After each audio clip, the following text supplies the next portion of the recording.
Today on CityCast Portland, we're rounding up some headlines that caught our attention this week. We'll be looking into the new plan to fund our city parks, the gaining momentum of the Greater Idaho movement, and the nearly $1 million of federal funding Albina Vision Trust received.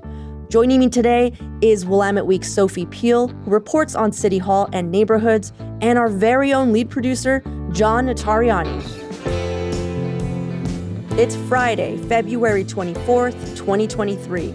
I'm Claudia Meza, and this is what Portland's talking about. Sophie, of course, we invited you because we wanted to talk about your article.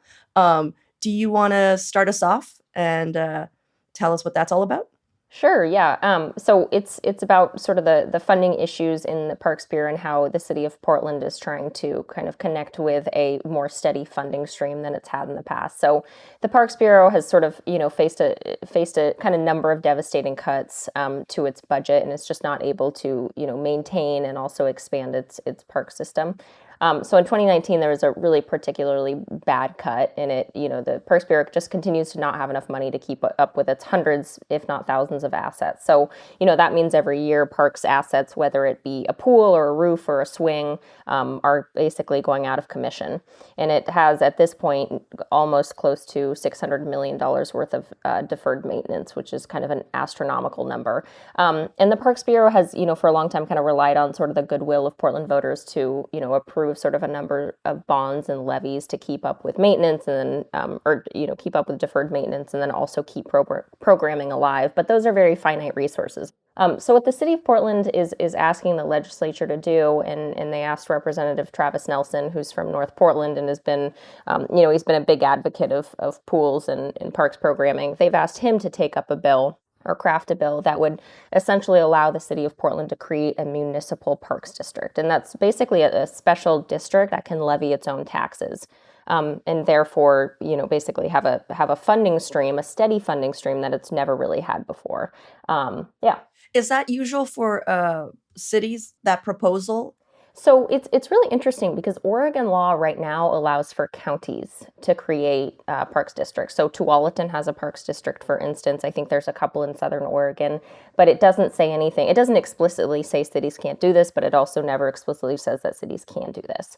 And in the bill, it's sort of between drafts right now, and I think the bill is actually going to end up just targeting the city of Portland. So I actually don't think it's going to include, just put cities in general in the bill, but allow for basically an exception for Portland to create a parks district. But yeah, Oregon law right now just allows counties to create those.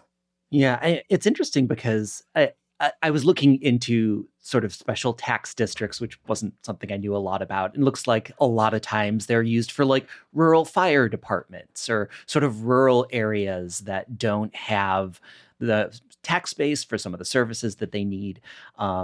But I mean, there is another one, like the Multnomah County Library has something similar, right? I mean, and it makes a lot of sense to me because as Portland gets more expensive, like the parks are one of the few truly democratic places in the city for everyone. And the fact that that is the thing that we've been underfunding for so long.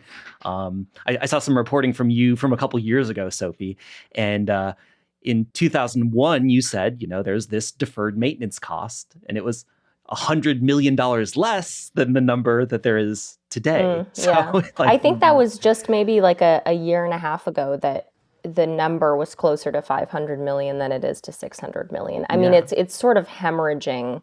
It's just like it's kind of catastrophic to see how quickly that number is climbing. And like naturally the places, I mean, the Parks Bureau has put a lot of they've really tried to focus their assets on, the parts of Portland that really need those, that infrastructure and that programming, like parts of East Portland and low income communities. But again, it's always going to be the parks in low income areas that are probably going to be the first. And that's always been an issue, parks are an equity issue too. And so I was just going to ask, Sophie, do you have any sense of what this would cost for, normal households? I don't. I think I was looking at, I think it was the Tualatin Parks District, and you might want to fact check me on this because I'm scared I'm going to be horrendously wrong on this figure. But I think they have something like 80 cents per $1,000, which I mean, it doesn't sound like a lot, right? Yeah, yeah. I mean, that seems pretty doable. And I think parks, I will say, parks are something that Portland voters have always been really keen on funding. It's been kind of the one place that they haven't really skimped out on. Not necessarily the one place. I mean, we haven't skimped out on a lot. I think maybe environment has changed a little bit, and I think people are less tax happy than they used to be, especially in Portland and Multnomah County. But yeah, we've always been pretty liberal with parks, and so I think this is something that and I didn't get a lot of pushback in my inbox. I mean, usually when I write about a bill or when I write about anything, that involves taxing. Right, yeah, or just anything at all. I get a lot of very angry messages in my inbox, and I don't think I got one message in my inbox of someone who was like, I'm going to hate this tax district. So right, it's interesting because a lot of the articles actually coming out of the Willamette are people are leaving because of the taxes, and so it's interesting to get one about like, so how about we have more taxes though? But I actually do think that parks are. It's what makes Portland Portland. We have, I don't know, like I think we're like ranked 11th in the entire United States for having the most green spaces. And it's one of the reasons why I love living here. I don't know. I just can't imagine like not having a beautiful place to go to, especially all the things John said, like everything's getting so expensive. And right now, and I actually Googled this because I was like, I feel like everywhere I go, I see a park. And right now, 90% of Portland residents live within a 10-minute walk of a park. This particular issue, it doesn't just affect like us in the inner area or southeast, it affects everyone. I think what's different about this tax versus maybe preschool for all or, supportive housing services is that I think people have been upset that you can't necessarily visually see the effects of those. We're simple creatures in a lot of way. And I think we want to see we want to benefit from our tax dollars. Yes. And I think we can feel that, more potently when we're walking by a park or, going to go read a book in a park than with some of those other taxes. Yeah, I mean, I think it's interesting to think about the fact that parks are perennially underfunded, and it's like that's kind of the point, right? Yeah. Like they do have revenue streams, they do bring in some money, but the fact that they don't spend more money than they bring in is a feature, not a bug. Yeah, exactly. Well, that's the thing. I mean, and I don't think that's ever going to change. Like parks are never going to make the money that they spend. That's just one of those things that like you don't get the return. I mean, returns can look like a lot of things other than money, and I'd argue we do get returns from our parks, but it's not in like, cash form. Yeah, I really feel like that is the reason we pay taxes is for features like parks. Like, yeah, they don't make money. They're just beautiful. And they're the reason why we enjoy living here. And isn't it nice to like just think of your tax dollars going to something that's really nice? Like something that is generally just designed to like create pleasure for people. I think we're all in agreement. Parks should get funded. But why do I just feel like, and maybe it's just me, but I feel like I keep just throwing taxes and it's just like this bottomless pit. And I'm just like, but nothing feels like it's going anywhere. So I mean, I 100% side with someone who's just like, I don't want to give any more taxes until I see some, results. Which it does seem like they just keep popping up, They're like, and now we need school taxes. Like, well, what are you doing with all the money I gave you? As a non-homeowner, I say, yes, let's raise the taxes. John, Claudia, thank you for your contribution to the parks. And I get why. But there are people who just aren't making a ton of money and still have homes, I think there's I think it's right. I think you're right that there's an anti-tax sentiment right now. And I think some of it is, I mean, it's a bummer that that's how it's manifesting, but I think some of that concern is warranted. Not for necessarily the top 1 or 5%, but sort of that, middle chunk of people. Like those taxes are no joke. Okay, this is a good place to take a break. When we come back, more headlines with Willamette Week reporter Sophie Peel.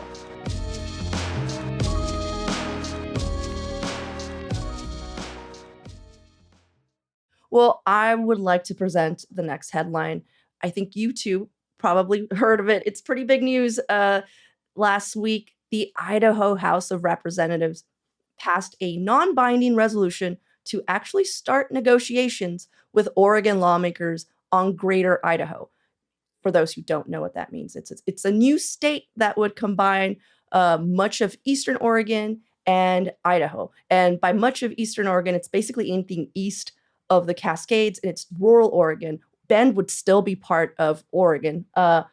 Every time I heard about this, it just seems like kind of like a joke to the Portlanders or anyone more west. We're just like, good luck. But this is getting serious. Idaho representatives are like, yeah, let's look into this.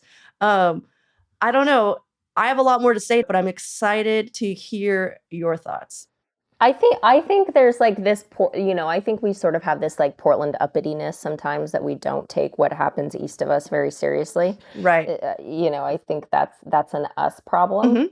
And I think, again, I think so many of the sentiments that probably East Oregonians who like would be up for this are, are worried about it. I think they're really valid. I mean, I don't think we should make another state, but I think we do have a tendency here of sort of being like, well, our problems are worse than their problems, and not really understanding their problems, which are a different set of problems in many ways. Right. I hope it doesn't happen, but I think this might be, and it's so hard to tell, especially like in this political climate, like what is just for like circus purposes.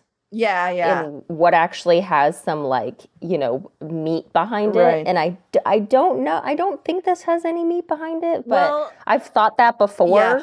And then I've been very wrong. Yeah, I But mean, I beg to differ that it's just like no one's listening to us. I mean, like, I get that. Like, I totally hear what you're saying, Sophie, about like, well, it is an us problem. I mean, Earl Blumenauer, like, what was his response? His response was just, he pretty much laughed at it when that happened. He was just like, cool, if we get Boise and Sun Valley, great. Which, is just like scoff, like, pff, sure, but yeah. but my concern is more of like, I'll be honest, it's like white supremacy. I'm just gonna go Yeah. there, like, because I was hanging out on that website, the Greater Idaho website, for like an hour, and just so you guys know, you should check it out. It is really well done, 8 out of 10, navigated real nicely. But it was also just kind of a little. Everything felt like a dog whistle.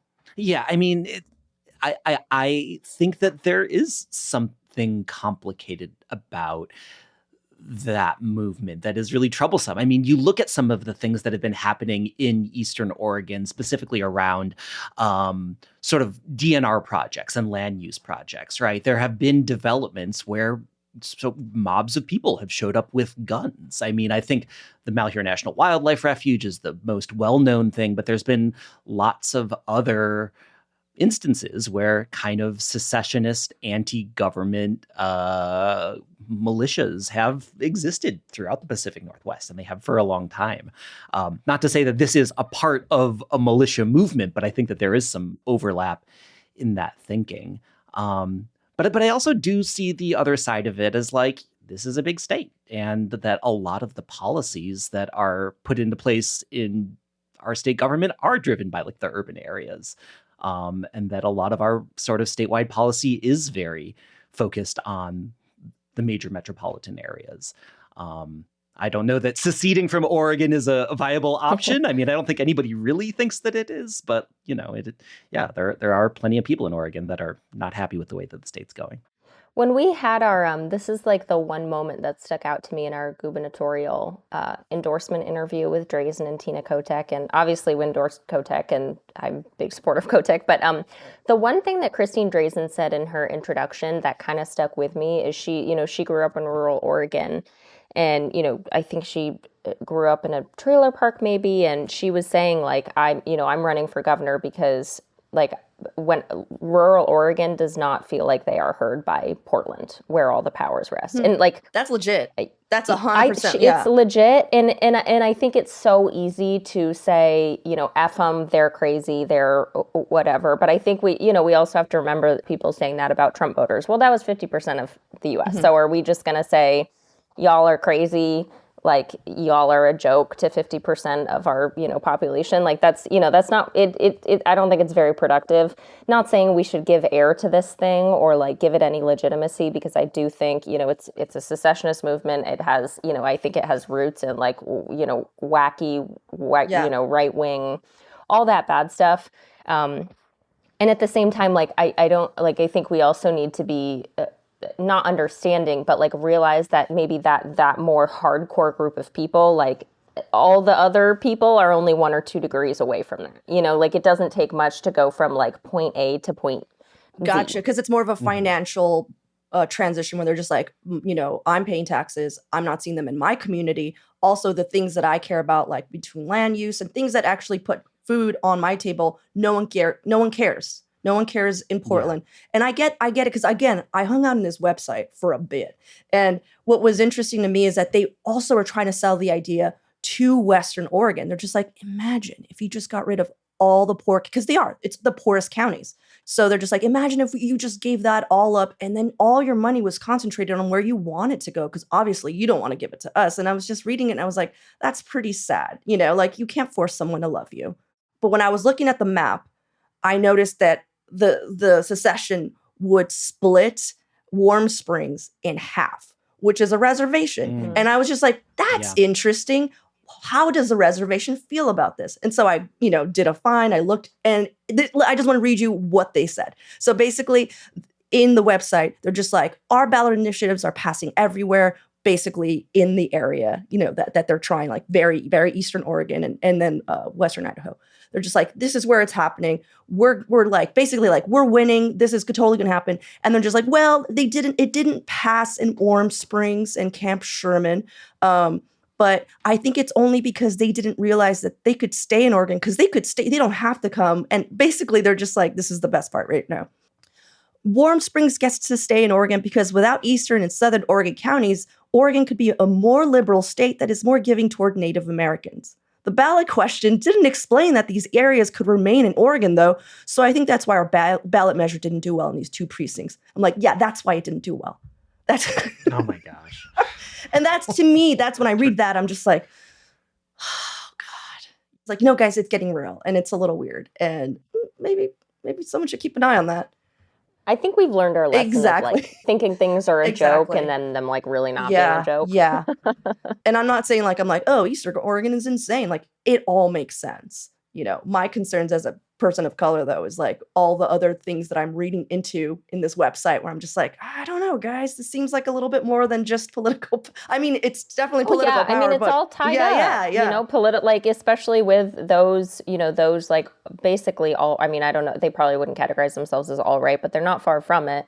Like, you're right. Those are rooted in white supremacy. And like, and again, I think the scariest part of that is like, we think of them as just like tiny little pockets. And I think there's a lot of like kind of low hanging fruit around there that could be like brought into that pocket. Right. Thanks for talking that through with me. John, do you have a headline for us? Yeah, I've been looking into what's been going on with the sort of development of the expansion at the Rose Quarter, and especially what's been happening with Albina Vision Trust. This is a group that just got a big grant from the U.S. Department of Transportation. So let me back up to explain what's going on here. There's been this process in place to try and expand the freeway through the Rose Quarter in downtown Portland. It's going to be really, really expensive. And one of the things that ODOT said years ago to get people on board was that they were going to try and use it as an opportunity to reconnect this neighborhood, Lower Albina, that had been a historically Black community that ODOT had basically destroyed by building freeways back in the 50s and 60s. They raised a ton of this neighborhood and put freeways through it and really sort of cut out this really central Black neighborhood in the city. ODOT says that they're going to try and fix that. And this group, this nonprofit, started to try and be like, all right, if this is going to happen, we want to have a role in figuring out how this could go. And the plan came up to actually cap part of this freeway renovation to create new land in that area once again and try and reestablish this neighborhood. And the group that's working on that just got $800,000 from the government to work on that plan, which is good news. How did the Albina Trust project even come about? Was it proposed by ODOT? Is that what I'm hearing? Or was it proposed by the community? It was proposed by the community. So surprise, surprise, ODOT does not have a good track record of being kind to local communities. They are not good at taking care of local neighborhoods. They're good at building roads, very bad at the sort of community outreach issues that come along with building infrastructure. And, we've seen problems with that all over the city. I think a lot of freeway development has had that problem, problems with 82nd Street, which was run by ODOT. But once this plan got started, to try and put all this money into redeveloping the freeway, a local group sort of started to be like, we want to have a say in how this is done and what happens to our neighborhood. And it got incorporated as a nonprofit in 2017. Oh, cool. Do you know what exactly Albina Vision Trust's plans are with that nearly $1 million? Well, it's interesting because the whole point of this grant is to do that planning process, right? They've talked about redevelopment for thousands of new homes, for business incubators, public parks. But you can't just be like, all right, we're going to rebuild this neighborhood and make it happen. There's a lot of work that needs to happen in the meantime. So what this grant was for is for that planning process, is for them to be able to have the people to work on figuring out what is viable and how they can make that happen once this freeway expansion eventually comes along. And I think it's interesting that this grant went to Albina Vision Trust, which is partnered with the city. It didn't go to ODOT. Yeah. It didn't go to the highway building arm of the state. Yeah. It went to this local community group, which I think is a really good sign that as this process sort of limps ahead, there's going to be the right people involved and have funding to be able to make it happen in a good way. Yeah. After I was done scaring myself on the Greater Idaho website, I actually jumped onto the architectural firm that's been leading the design of, the new Albina area. And so I was looking at the specs and the site plans. And I don't know if you guys have seen architectural specs and site plans, but they're just like beautiful. It has people interacting with the space. And it's just like, this is how everyone in the community is going to look at it. It's lovely and everyone's going to love it. And pretty much the majority of the people in these specs were Black people.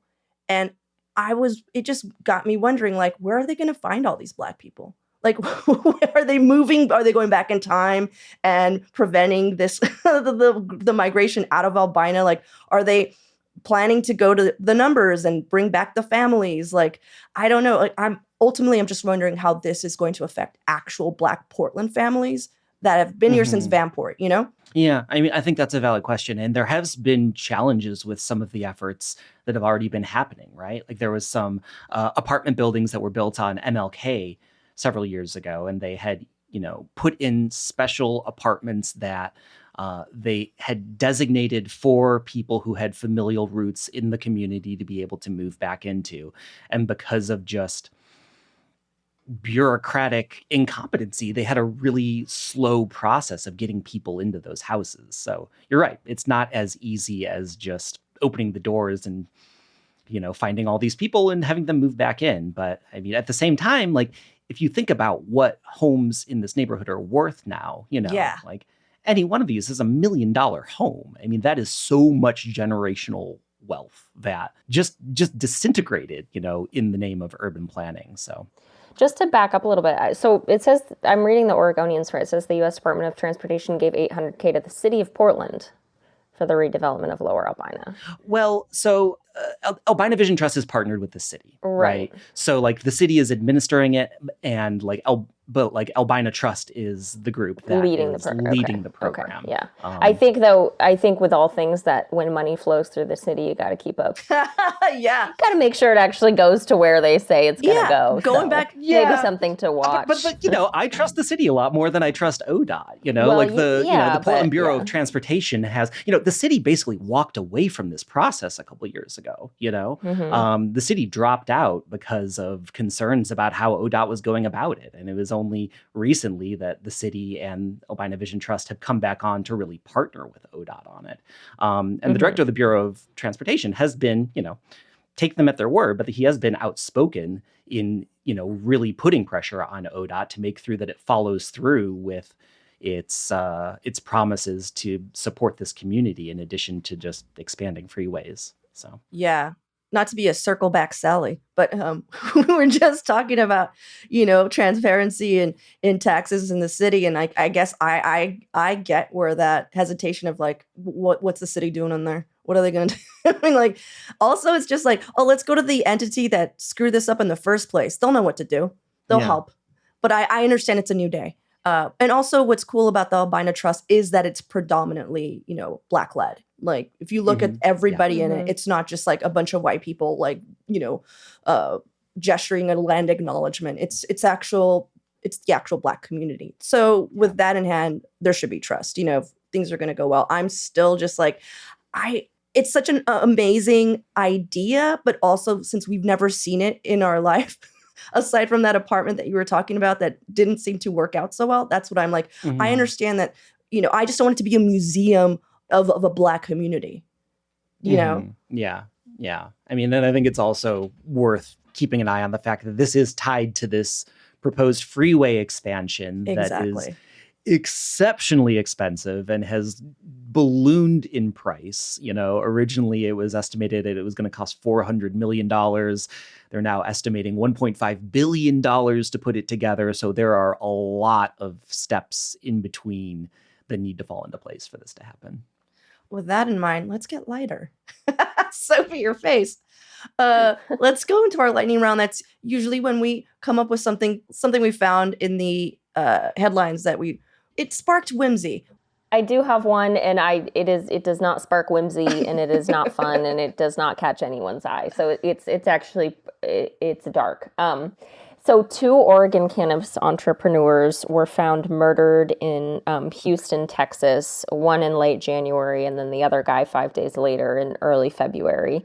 And in the home with them was, 130 pounds of marijuana, 10 pounds of hashish or hash oil, and then $35K in cash. And they were, pretty brutally murdered by a firearm. And they both had standing licenses with the OLCC for marijuana.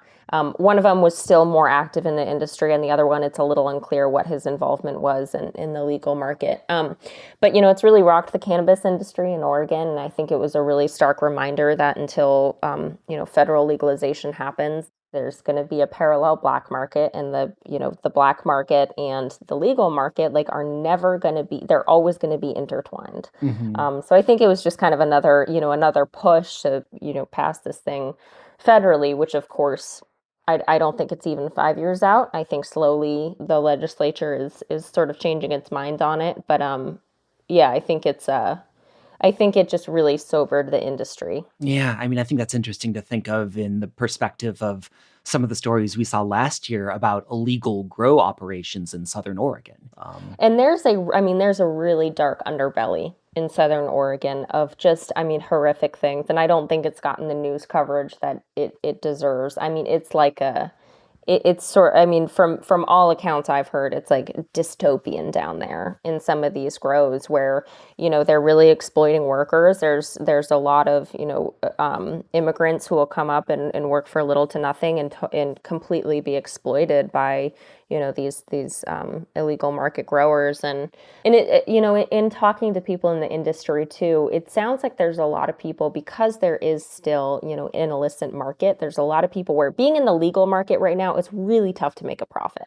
We thought cannabis was going to be this huge boon, and in many ways it was. And then we've had just cycles of, cannabis gluts and there being an oversupply and farmers not making any money. And there's a lot of people, it sounds like, who still have kind of one hand in the illicit market and one hand in the legal market. And until we legalize it federally, that's just, it's always going to be a thing, and that's going to introduce danger. So that's my lightning round. I feel like you came to my birthday party and then told me someone's dog died. I know. I just... No, it's a good analogy. I like that. Take it, Sophie. Take it. Yeah. Just the party pooper. No. Yeah, well, my lightning round is a little different.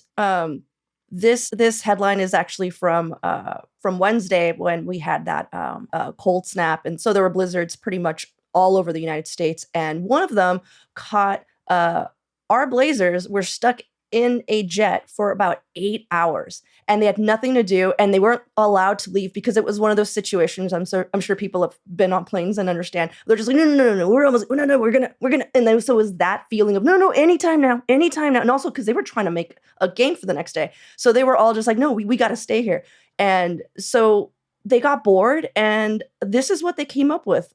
How the fuck we stuck up in the snow? Guess we fly this bitch tomorrow. Bookies know I keep a clip, won't change what I'ma get tomorrow. That's Dame. I might have to buy a fit tomorrow. In this cuffing weather, grab your bitch, she might get hit tomorrow. You gon' set the pic- It's I wanted to hear like a bunch of the other Blazers doing a cappella in the background. it was That's what was well, missing if from you see that. the video clip, it's just pretty much watching the Blazers. Everybody was just hyping up Dame because he was real good. He was just Yeah, I'm impressed. Yeah. I wonder whose idea that was. Dame's. I want to know like how this originated. Dame. Yeah. I mean, And yeah. Dame was like who knew? reading the lyrics off his phone. His phone, He's like yeah, clearly just written Was them. he on his really? phone. Yeah, he just he's like wrote it. reading. He's clearly watch just this. written it, and it's like, all right, let's do this. So great. I'm impressed because I have to say I have not listened to a lot of Dame Dalla, but I always kind of thought he maybe was like a somewhat successful rapper because he's Damian Lillard. Mm-hmm. But this might No, change he's my actually mind. really good at rapping. But you know what? This is the best part is when they interviewed him about it. He was just like, well, I need a backup plan. I'm sorry. Just there's not many people who are just like, my backup plan is to be a rapper. You know? He's one of And those to be annoying really good people on that's it, like good on at top of multiple being things. One Yeah. of the you best know? basketball players in the world. Yeah. Yeah. I hate those people. How do you find time to do that? Exactly. And that's what's That, but also like naturally, like people who are naturally talented, like, you know, I have such complicated feelings about and that them. is the reason I loved it. I was like, look at these talented people, Yeah. so bored, and they're still bringing joy. And like, also exactly what you said, John. I was like, who has the time? Yeah. Well, that was my headline. John, do you have one? Yeah. That's not about murder. It's not about murder. It's not about the Blazers, but it is about snow. Oh. I mean, obviously, like everybody else, I've been thinking and watching online of all the horrors that people lived through as they were trying to get home from work on Wednesday. And it brings me back to something that has been one of my favorite things this winter, which is the Govey 500. Oh yeah. So this is an Instagram page where they document all of the horrible mistakes that people make trying to get up to government camp, to go up to Mount Hood or to Timberline. They call it the Govey 500, like the government camp 500, like it's a race.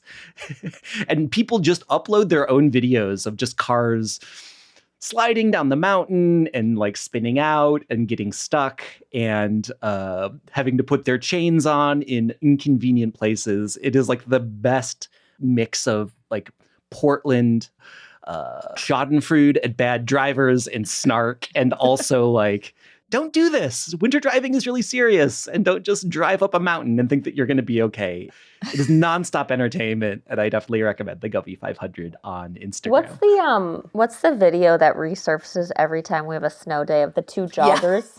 Yes. That one kills me every time. You know, it's like those Portlanders that love to run and, you know, they're like cute and just hopping along and yeah. I think we should point out that just in case there's anyone in Portland who hasn't seen that video, We should it's a link news it. We should report put with it in our these- show notes.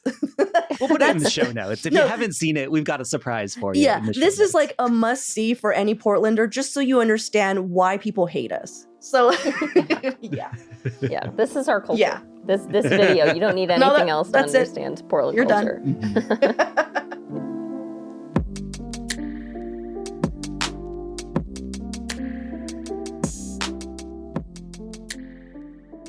That's all for today here on CityCast Portland. Our lead producer is John Notariani. Our audio producer is Julia Fiaioni. Our newsletter editor is Rachel Monahan. And our host is me, Claudia Meza. Original music by Jenny Conley and Steven Drizos. Additional music by Epidemic Sound. And special thanks to Natalia Aldana for her help on the newsletter this week. We'll be back in a few days with more from around the city. Until then, see you at Slim's.